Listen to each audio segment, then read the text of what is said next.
예전에 그 어바웃 타임이라는 영화를 아내랑 참 재미있게 본 적이 있었습니다. 여러분들 보신 분 계실지 모르겠는데요. 시간을 되돌려서 과거로 돌아가서 잘못된 과거를 그 실수투성이었던 과거를 이제 바꾼다는 내용입니다.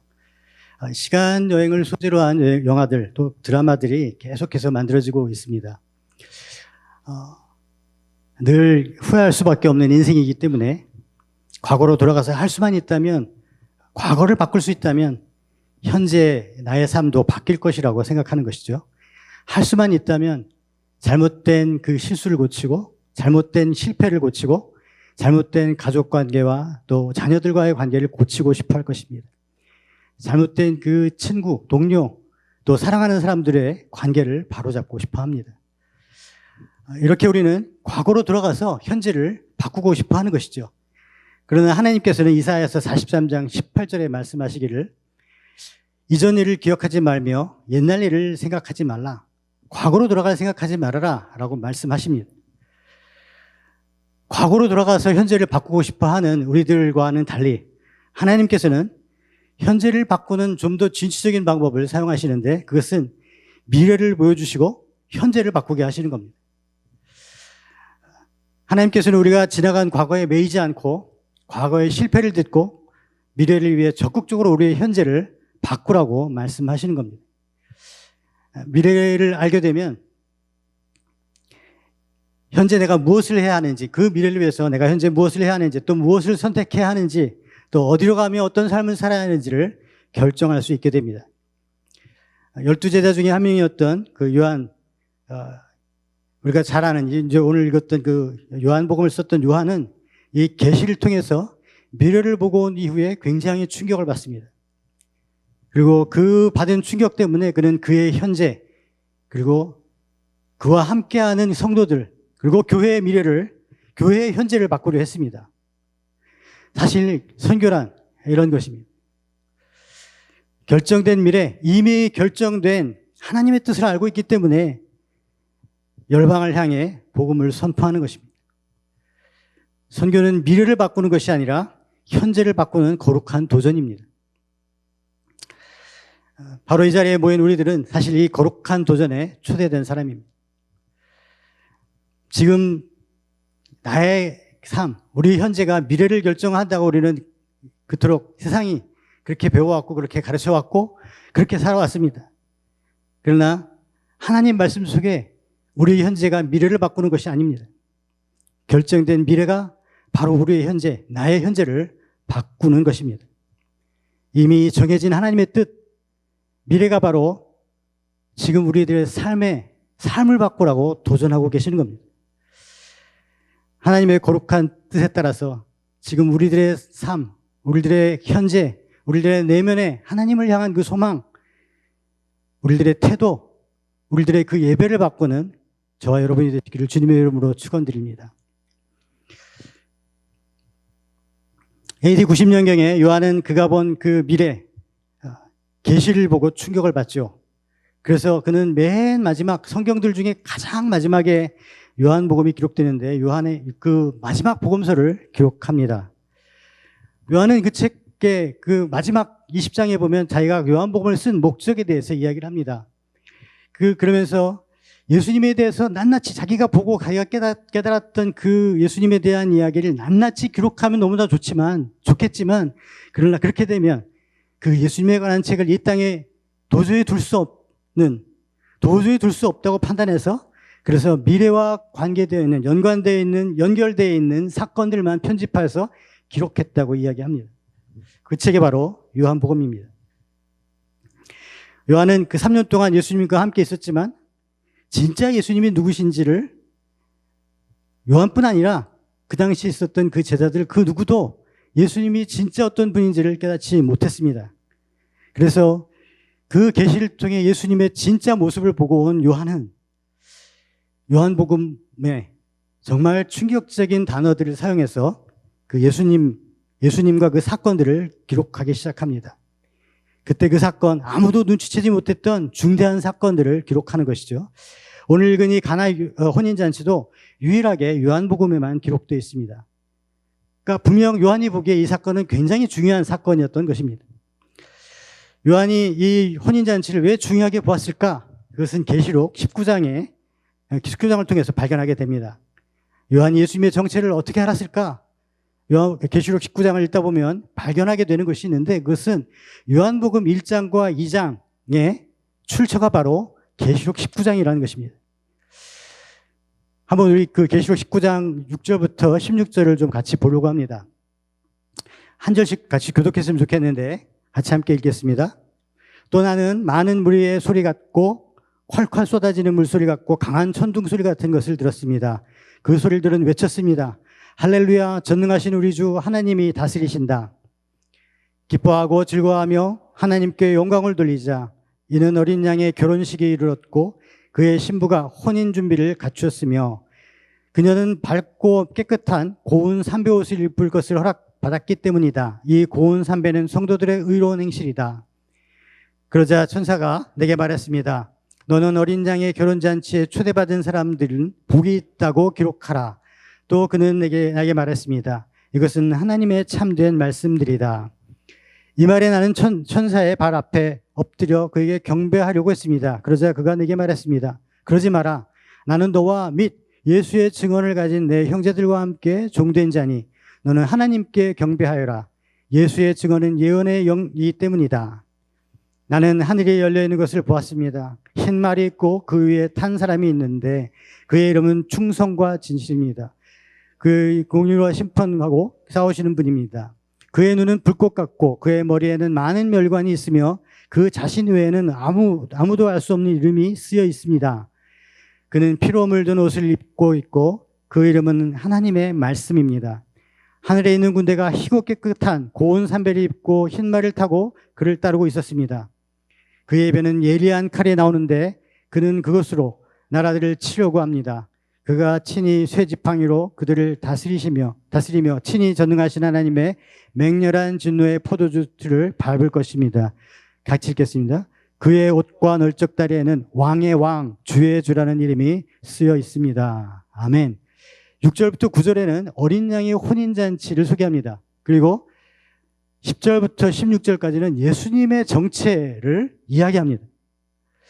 충성과 진실이요, 공의로 심판하고 싸우시는 분, 하나님의 말씀이요, 또 왕의 왕, 만왕의 왕이요, 만주의 주이신 분, 그분이 바로 예수님이셨다는 거예요.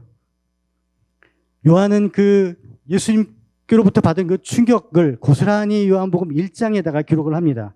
태초에 말씀이 계시니라. 이 말씀이 하나님과 함께 계셨고 또 곧 이 말씀은 곧 하나님이시니라. 요한은 그런 생각이 들었습니다. 요한은 부활하시고 승천하신 후에 한 번도 보지 못했던, 그토록 그리워했던 예수님을 뵙고 반가워서 주님께 달려가서 그 발에 입 맞추고 눈물로 그리웠던 그 예수님 품 안에 안겨서 정말 예수님께 그동안 못 닿았던 이야기, 하고 싶었던 이야기를 하고 싶었을 텐데 진짜 예수님을 본 요한은 그러지 못했습니다. 왜 그랬겠습니까? 그가 본 예수님은 세상을 창조하신 창조주요, 말씀이고 온 우주를 통치하시는 왕의 왕이요, 만주의 주이셨기 때문에 그가 감히 입을 벌려 예수님께 달려가서 그 예수님을 품에 안을 수 있는 용기가 없었던 것이죠. 요한은 이 계시 때문에 그가 예수님과 주님과 함께 했던 그 3년을 돌아보면서 자기가 겪었던 사건들을 다시 해석하고 다시 기록해서 정리해야 된다는 사실을 강하게 느끼고 요한복음을 기록했던 겁니다. 요한복음 1장 14절에 말씀이 육신이 되어 우리 가운데 거하심에 우리가 그의 영광을 보니 아버지 독생자의 영광이요 은혜와 진리가 충만하더라. 요한복음 1장 14절은 요한복음 전체의 주제이기도 하지만 그러나 성경 전체를 관통하는 역사를 뒤바꾼 엄청난 사건을 요한은 이렇게 단 한 줄로 표현을 했습니다. 원어를 보면 군더더기 없이 필요 없는 그 어떤 조사나 이런 것도 하나 쓰지 않고 아주 직설적으로 자기가 본 그대로 진솔하게 그것을 기록하려고 애를 썼다는 것을 알게 됩니다. 말씀이 육신이 되신 예수 그리스도, 그분은 왜 오셨고 어떤 일을 하셨는가? 천국의 혼인잔치 이 표적, 이 천국의 혼인잔치의 표적이었던 이 가나 혼인잔치, 여기에는 어떤 비밀이 있는 것일까요? 이 몇 가지 비밀을 살펴보고 마치도록 하겠습니다. 첫 번째 비밀은 시간에 관한 것입니다. 때가 되었다는 거예요. 요한은 그 복음서에서 예수님의 어머니가 등장하는 두 개의 장면을 소개합니다. 첫 번째 장면은 가나 혼인잔치에서 예수님의 어머니가 등장하고, 그리고 마지막 두 번째 장면은 예수님의 십자가 앞에서 어머니가 등장합니다. 이 두 장면이 굉장히 중요한 이유가 있습니다. 그것은 바로 예수님의 때와 관계에 있기 때문입니다. 오늘 본문인 그 2장 4절에 혼인잔치에 참석한 그의 육신의 어머니가 포도주가 떨어졌다고 하면서 예수님께 말씀을 하십니다. 그랬더니 예수님께서 뜬금없이 나의 때가 아직 오지 않았다 이렇게 얘기하십니다. 포도주가 떨어진 것과 나의 때는 무슨 관계가 있을까요? 예수님의 육신의 어머니께서 마리아가 이야기했을 때 이런 얘기를 합니다. 예수님이, 여자여, 나와 무슨 상관이 있나이까? 내 때가 아직 이르지 아니하였나이다. 헬라어로 보면 그 여자여라는 표현은 기나이라는 그 단어인데, 이 단어는 그 공식 석상에서 그 공식 행사 가운데 귀빈 내지는 주빈을 의미하는 단어입니다. 그러니까 어머니를 굉장히 높여서 이 그 결혼식에 주빈이요, 그 주인, 마치 그 굉장히 높은, 굉장히 존귀한 존재로 어머니를 부르고 있는 것이죠. 그러면서 말씀하시기를 아직 자신의 때가 오지 않았다고 말씀하십니다. 요한복음을 읽다 보면 예수님께서 자기의 때에 대한 얘기를 굉장히 자주 하시는 것을 볼 수 있습니다. 예수님께서 말씀하시는 때는 과연 무엇일까요? 그것은 바로 예수님의 그 십자가입니다. 예수님의 때는, 예수님께서 말씀하셨던 그 때는 십자가에서 완성이 되는 것입니다. 마침내 때가 되니까 예수님께서 십자가에서 죽으시고 하나님의 영광과 하나님의 사랑이 온전히 완성되는 그때, 예수께서 세상에 오신 그 목적이 완성되는 그때, 바로 그 순간이 예수님께서 말씀하셨던 그때였던 것이죠. 예수님의 어머니는 바로 이 예수님의 때가 임박했음을 알려주는 신호탄 같은 역할을 하면서 가나 혼인잔치에서 등장하시고, 그리고 마지막 예수님의 때가 완성되는 그 십자가에서 등장합니다. 그리고 그 예수님의 하나님의 사랑이 완성되는 그 십자가 앞에 끝까지 예수님의 죽음을 지킵니다.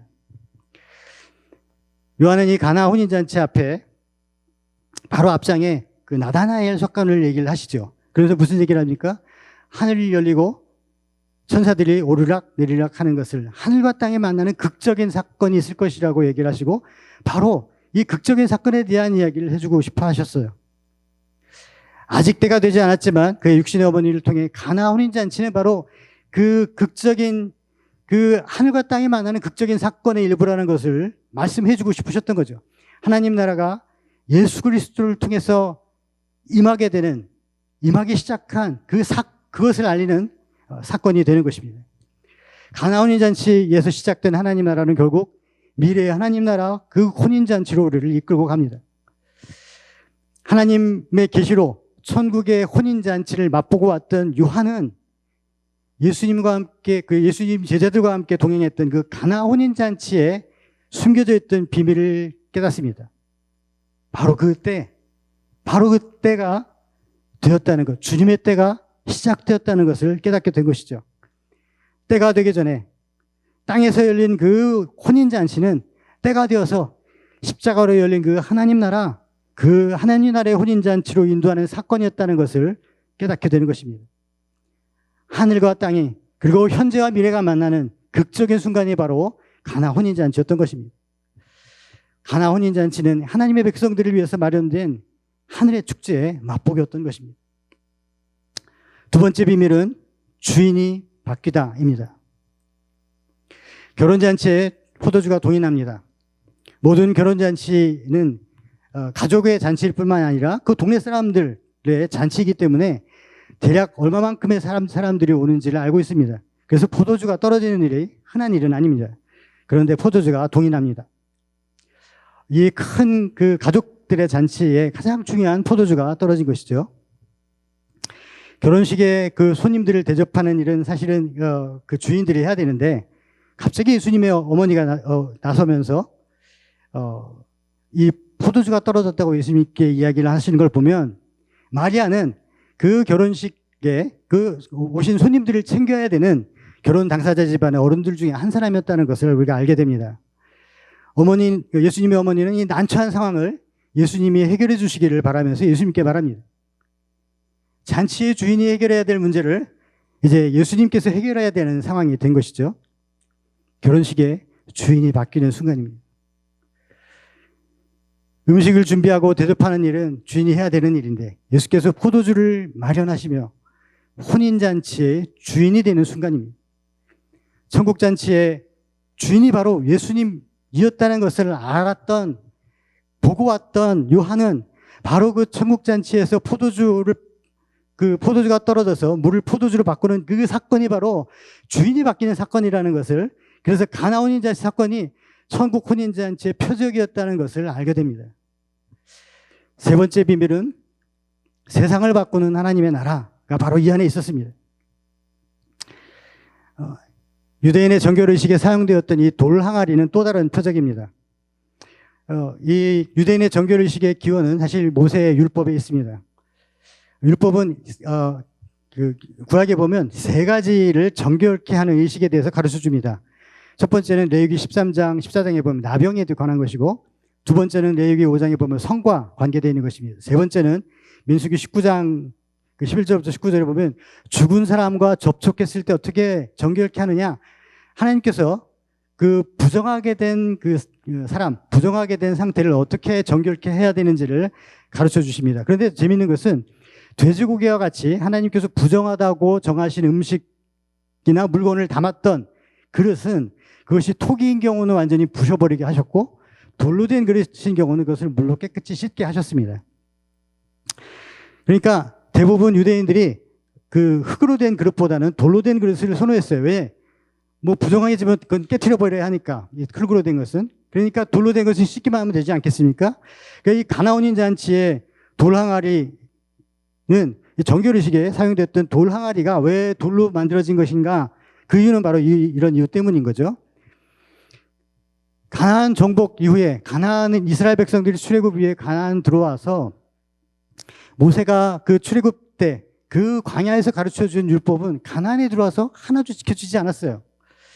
몇 가지 예를 들어보면 유대가 점점 유대가 망하게 가는 그 시점에 마지막 종교개혁을 단행했던 요시야 왕 때 율법책을 발견하죠. 그리고 율법책을 발견하고 전무후무한 그 종교 개혁을 단행합니다. 그런데 놀랍게도 유월절이 그때 처음 지켜집니다. 한 번도 가나안에 들어와서 유월절을 지키지 않았던 거예요. 그리고 더 기가 막힌 것은 느헤미야 때, 그러니까 포로가 귀환해서 포로로 갔다가 포로 귀환되어서 이제 돌아왔을 때 느헤미야에서 초막절이 처음 지켜집니다. 이처럼 모세의 율법들은 이스라엘 역사 속에서 제대로 지켜진 적이 한 번도 없었습니다. 그러던 것이 포로 귀환 후에 율법으로 돌아가자는 운동이 일어납니다.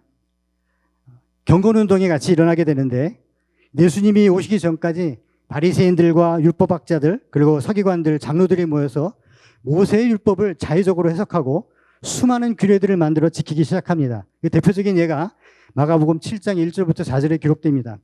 한번 보여주시겠습니까? 제가 한번 읽어보겠습니다. 예루살렘에서 온 바리새파 사람들과 몇몇 율법학자들이 예수 곁에 모여 있다가 예수의 제자들 가운데 몇 사람이 손을 씻지 않고 더러운 손으로 음식을 먹는 것을 보았습니다. 바리새파 사람들과 모든 유대 사람들은 장로들의 전통에 따라 손 씻는 정결의식을 치르지 않고는 먹지 않았고, 시장에 다녀와서도 손을 씻지 않고는 음식을 먹지 않았습니다. 그들이 지키는 규례는 이것 말고도 잔과 단지와 놋그릇을 씻는 등 여러 가지가 있었습니다. 그러니까 이 혼인잔치 정결의식에 사용되었던 이 돌 항아리는 사실 그 손님들이 음식 먹기 전에 손을 씻도록 한 장로들의 유전을 따라 둔 것이지, 그것이 율법에 따라 둔 것이 아니죠. 손을 씻도록 하기 위해서 물을 담았던 항아리였던 거죠. 그들의 손을 씻어 정결케 하는 물을 담아두었던 항아리. 모세 율법이 아닌 장로들의 유전에 따라 지키도록 했던 그 항아리였던 겁니다. 항아리는 당연히 모든 손님들이 들어와서 손을 씻는 데 그 물을 썼기 때문에 항아리는 비어 있었을 겁니다. 그리고 포도주가 떨어졌다고 말씀을 그 말을 들으신 예수님께서 하인들에게 다시 그 항아리에 물을 채우라고 말씀하십니다. 그리고 하인들이 항아리에 물을 채우죠. 아마도 하인들은 도대체 물을 채우러 가신 이유를 전혀 이해하지 못했을 겁니다. 그것이 변질돼 버린 모세의 율법, 하나님의 말씀, 왜곡된 하나님의 말씀, 그리고 유대계 시켜버린 유대교의 규례와 유전, 그것들, 잘못된 것들을 바꾸려고 하시는 예수님의 의도가 그 안에 담겨 있다는 사실을 그들은 깨닫지 못했습니다. 아니, 그 혼인잔치에 있던 그 어느 누구도, 제사들도, 그 어머니조차도 사실은 깨닫지 못했을 겁니다. 그들의 부정, 그리고 그들의 부패, 그들의 더러움은, 그들의 뼛속 깊이 내재되어 있는 그 죄로 물든 그들의 죄악은 물로 씻어서 정결케 될 수 없었던 거죠. 그러나 예수께서 가나 혼인잔치를 통해서 자신이 세상에 오신 목적, 오직 예수 그리스도의 보혈로만 깨끗게 될 수 있다는 것, 정결케 될 수 있다고 하는 것, 그리고 세상을 깨끗게 하실 수 있다고 하는 그 놀라운 사실을 선포하고 계셨던 것입니다. 바로 표적으로 삼으셨던 것입니다. 가나 혼인잔치에 쓰여진 포도주는 물로 된 것이었지만, 그러나 천국 혼인잔치에 쓰여질 포도주는 예수께서 잡히시던 밤 유월절 만찬 석상에서 예수님이 친히 말씀하셨던 것처럼 예수님의 십자가에 피로 된 포도주를 우리는 마시게 될 것입니다. 그 피는 우리를 죄와 사망으로부터 구원하시고 우리를 정결케 하시는 예수 그리스도의 보혈입니다. 천국 혼인잔치에 초대된 그 사람들, 그들은 모두 예수 그리스도의 보혈, 예수님의 피에 동참한 사람들입니다. 그들은 예수님의 고난에 동참했을 뿐만 아니라 예수님의 부활의 잔에도 동참한 사람들입니다. 사랑하는 우리 선교 가족 여러분, 나는 예수 그리스도의 피를 나눈 주님의 사람입니까? 나는 주님의 고난의 잔에 참여한 고난의 사람입니까? 만약 그렇다면 우리는 천국잔치에, 마지막 그 천국잔치, 그 잔치에 초대된 사람들입니다. 우리는 거기서 자신의 피로 정결케 된, 예수님께서 친히 자신의 피로 마련한 그 포도주를 우리는 마시게 될 겁니다. 아멘. 네 번째 비밀은 변혁의 열쇠, 순종에 있습니다. 가나 혼인잔치의 네 번째 비밀은 하인들에게 있는데, 예수님의 어머니는 하인들에게 이런 얘기를 합니다. 너희들에게 무슨 말씀을 하시든지 그대로 하라 하고 당부하고 그 자리를 떠나죠. 우리의 인생을 송두리째 바꾸는 놀라운 기적은 사실 순종에 있습니다. 주님께서 무엇을 말씀하시든지 그대로 하라. 이 놀라운 순종은 성경 곳곳을 보면 그 순종으로 인해서 엄청난 기적이 일어난 것을 우리가 발견하게 됩니다. 한 가지 예를 들어보겠습니다. 사도행전 10장에 보면 그 이방 선교의 획을 긋는 사건이 나타납니다. 고넬료와 그 베드로가 만나는 사건인데, 고넬료는 하나님의 음성에 따라서 왜 그렇게 해야 되는지 모르고 순종하고 베드로를 만나러 갑니다. 베드로도 기도 가운데 성령께서 하나님께서 말씀하셔서 왜 그런지 모르지만 고넬료를 만나러 갑니다. 그는 이방인의 백부장이었는데 그를 만나러 가요. 그리고 만난 이후에 엄청난 사건이 일어나죠. 유대인과 이방인이 하나 되는, 주님 안에서 하나 되는 놀라운 역사가 일어나고 이방 선교에 그 획을 긋는 사건이 되고 맙니다. 우리의 순종은 그렇죠. 우리는 이유를 알지 못하지만 그러나 순종합니다. 왜 그런지 알 수 없지만 그러나 하나님께서 말씀하셔서 우리는 갑니다. 그러나 하나님께서는 우리의 순종을 통해 하나님 나라의 역사를 만들어 가시는 겁니다. 선교는 마치 그런 것입니다. 왜 가야 하는지 모르지만 가라 하셔서 갑니다. 왜 하필 그 땅, 그 민족, 그 동네인지 모르지만 하나님께서 그곳에 우리를 가라고 인도하셔서 우리는 그곳에 가는 것이죠. 그러나 바로 그곳에 하나님의 역사가, 하나님의 놀라우신 그 은혜의 역사가 거기서 바로 일어나게 되는 것입니다. 지금도 우리는 주님께서 무슨 말씀을 하든지 그대로 하라고 하는 성령님의 음성을 듣습니다. 예수님께서는 이 하늘의 변화를 경험하게 하시려고 지금도 우리를 순종의 자리로 초청하고 계십니다. 예수님이 순종함으로 세상을 구원하셨듯이 우리의 순종을 통해서 하나님의 뜻이 이 땅 가운데 이루어지도록 하려고 하시는 것입니다. 말씀에 순종하면 우리의 삶은, 내 삶은 내 것이 아니게 됩니다. 주님의 것이 됩니다. 이 땅의 것이 아닌 하늘의 것이 되는 것이죠. 사랑하는 성도 여러분, 우리 인생을 변화시키는 주님의 잔치, 주님의 그 순종의 명령, 그 무엇을 말씀하시든지 그대로 하라고 하시는 그 말씀, 그 음성을 듣기를 원하십니까? 그리고 그 기적을 경험하기를 원하십니까? 그렇다면 주님의 음성을 구하십시오. 주님께서 무엇을 말씀하시든지 그 말씀대로 행하겠다고 결단하십시오. 그리고 순종하십시오. 그러면 예수님의 말씀은 우리의 삶뿐만 아니라 우리가 있는 그 자리, 우리가 보냄을 받은 자리, 우리가 함께하는 그 사람들 속의 관계 속에서 엄청난 변화, 엄청난 기적들을 경험하게 될 것입니다. 우리들의 삶을 바꿔놓게 될 것입니다. 아멘. 끝으로 이 가나 혼인잔치에 숨겨진 마지막 단서가 있습니다. 2장 1절에 있는데 2장 1절에 숨겨져 있는데 혹시 2장 1절 한번 보여주시겠습니까? 2장 1절.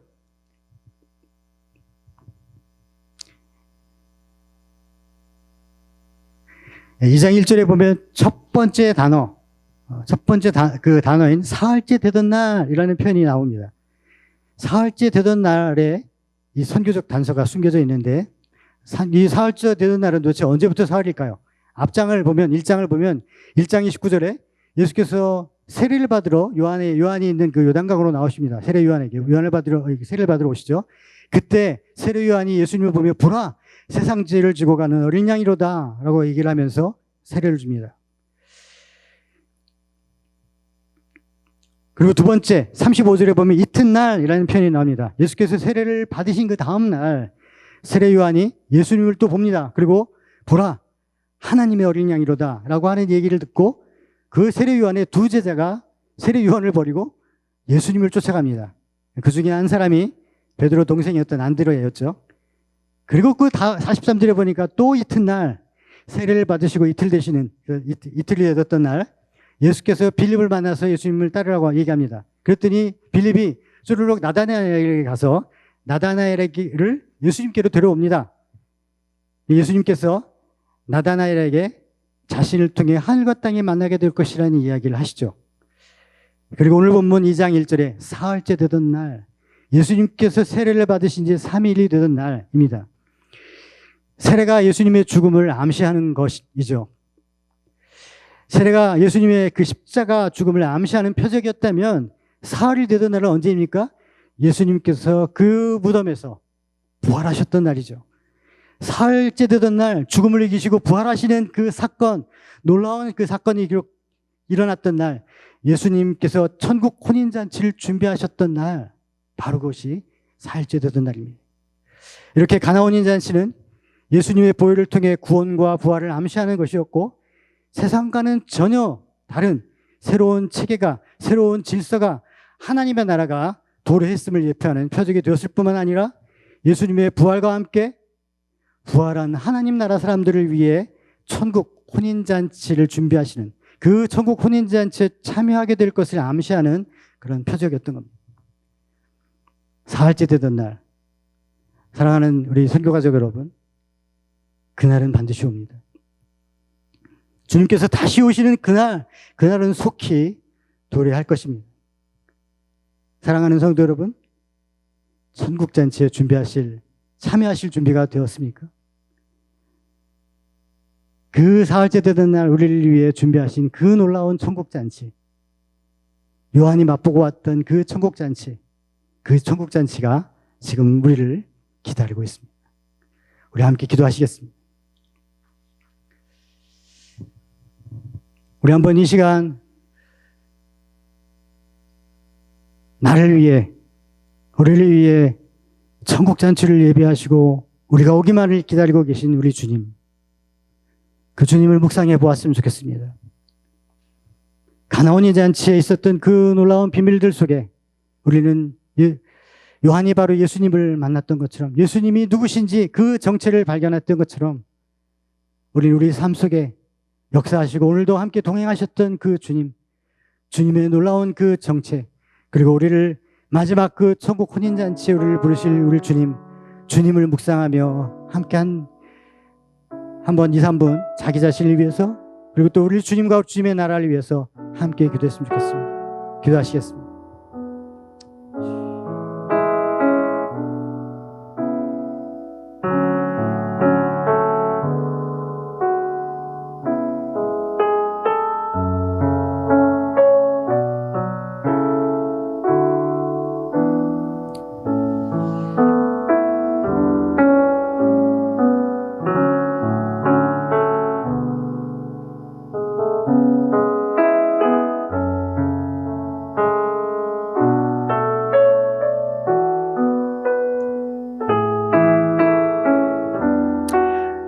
하나님 아버지, 오늘 가나 혼인잔치를 통해 천국의 혼인잔치를 준비하시고 우리를 초청하시는 우리 주님을 보았습니다. 그렇습니다. 그날은 속히 올 것입니다. 전쟁과 탐욕으로 점점 무너져가는 이 사람들, 그리고 세상 정부들, 나라들, 민족들, 철학과 이데올로기들은 하나님의 심판대 앞에 분명 서게 될 것입니다. 그러나 우리 주님의 보혈로 정결케 된 우리들은 오직 주님께서 말씀하시는 대로 순종하는 동안 이 땅에서 주님의 기적을 경험하게 될 것이고 하나님 나라가 임하게 되는 것을 보게 될 것입니다. 그것이 말씀이 육신이 되신 예수님께서 이 땅에 오신 이유임을 다시 깨닫습니다. 주님의 영광으로 가득 차게 되는 그날, 영광 중에 오실 주님을 바라봅니다. 죄악으로 무너지고 있는 이 땅에 모든 열방들이 주님 앞에 속히 나오게 되기를, 그것을 정말 참으로 간절히 바라고 계시는 우리 주님의 열망처럼 주님, 우리도 간절히 사모하며 기다리며 기도합니다. 복음이 모든 민족에게 전해질 때 오시겠다고 약속하셨던 그 약속 굳게 믿고 오늘도 주님, 저희 종들이 힘써 기도하며 다시 선교로 마음을 다짐합니다. 천국 혼인잔치는 이미 준비되었고 이제 그 자리에 우리를 부르시는 그날, 주님 그날을 간절히 사모하며 다시 오실 우리 주님, 사랑하는 우리 주님, 거룩하신 우리 주님의 이름으로 기도드렸습니다. 아멘.